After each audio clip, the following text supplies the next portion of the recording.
Learning how to ollie on a Hey Candy. Learning how to ollie on a balance board, it's a lot like learning how to ollie on a skateboard, except you don't go anywhere and it's a little less efficient.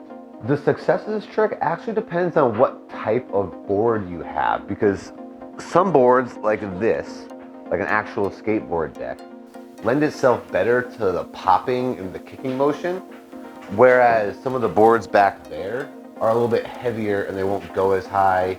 They also don't lend themselves to the popping or the kicking motion. So you'll most likely want a skateboard deck to try this trick for the first time, so get one if you don't have one. But first off, let's learn how to ollie basically on a skateboard. To ollie on a skateboard, you need to push the tail end of the board down quickly so that the tail hits the ground briefly. At the same time, your front foot is gliding up towards the front of the board to kick the front end up and level out the board. Both the tail slapping the ground and the front foot kicking the board up contributes to the board popping in the air. On a balance board, you don't have the luxury of the tail slapping the ground to get you airborne. A skateboard truck deck with wheels is somewhere around 4.5 or 3.5 inches from the ground. However, a balance board roller's diameter is often higher because that's no fun if the board keeps catching the ground every time you try to wobble. Balance board rollers are made to keep you off the ground, not hit it. But let's say you do have a smaller roller. I have this Sprite bottle that I fill with water that is just about 4.5 inches high. I'm sure in the scenario when you have this small roller, you can slap your tail to pop you up. But unlike a skateboard ollie, a balance board ollie, your weight has to be over the roller. A skateboard ollie, your weight is not centered over the back truck. Instead, it's a little more towards the nose in the front truck, which keeps you above the board when you pop it up. You don't have this luxury to be where you would be on a skateboard on a balance board, and instead, you have to be over the back roller.